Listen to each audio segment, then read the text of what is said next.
miracle in Galveston Bay. 2 boaters missing for days, found alive. After last night, I had a long talk with God. One survivor telling his story exclusively to Channel 2. The cold water was just beating across the back of my neck and my back. What they went through, hoping that help would come. And cheers and tears from the boaters' friends as they learned they were safe. What an incredible story these men have to tell tonight. Close to a miracle as you get. After their boat capsized, the boaters were out on the open water 2 long days and 2 long nights fighting for their very lives. Now, we've been tracking their story since they were declared missing after setting out from San Leon on Monday. Then this morning, they were found on 2 separate oil rig platforms a mile apart. One of those boaters is telling his story only on 2, from what it was like swimming for their lives to the moment they were rescued. He spoke with Robert Arnold from his hospital bed. Robert.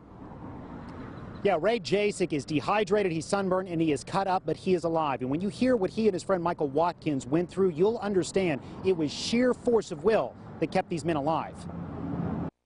He goes, "Ray, we're taking on water." I said, "Start the boat." Ray Jasek says 30 seconds later, waves capsized their 20-foot boat. A big surge of water come in, and then another one hit us from the side, and just, boat just went, had no time to grab anything, nothing. No keys, no wallet, no phone, no nothing, everything gone. Jasek and Michael Watkins managed to swim to a nearby gas platform where they stayed for several hours. Eventually, the pair tried to use an ice cooler they held on to make their way to another platform closer to land. But as soon as they hit the water, they were separated. Watkins made it back to the platform.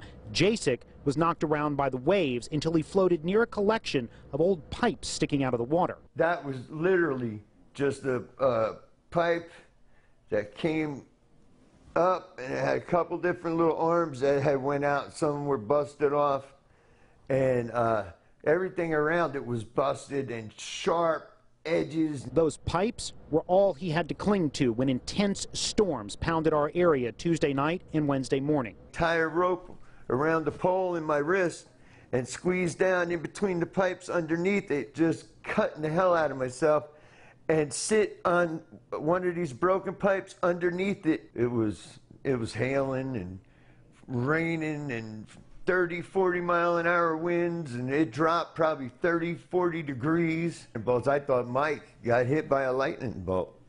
Really, I couldn't see him.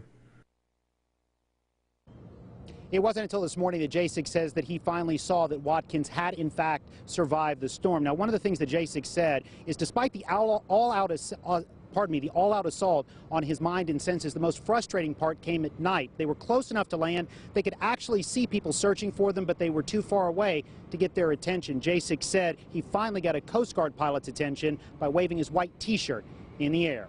Reporting live from the Clear Lake area, Robert Arnold, KPRC, Channel 2 News. Wow, Robert, that's all we can say. We have team coverage of this incredible survivor story for you. Samantha Patashkin live now with the gleeful reaction from those boaters' friends in San Leon. Sam?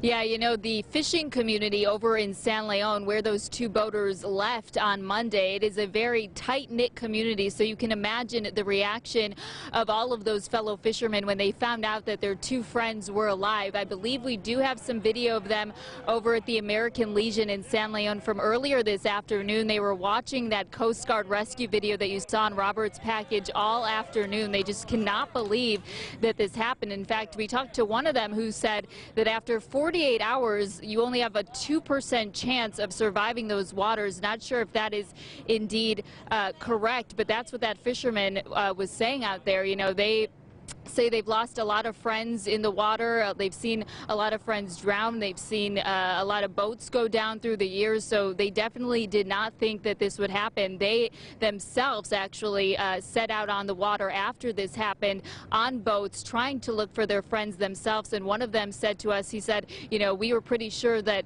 we were going to find bodies, not people. So imagine their reaction this morning when they found out that their friends were indeed alive and that they had survived for the past couple of days out on the water.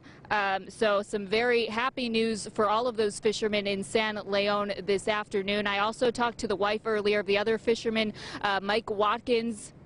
And he's been over at Bay Area Regional Medical Center all day, and his wife says that he is also doing well, and he is expected to return home tonight. For now, reporting live from Webster, Samantha Patashkin, KPRC Channel 2 News. Thank you, Samantha. We do have video of the Coast Guard rescues on our website. You can watch them again just by heading to our homepage at click2houston.com.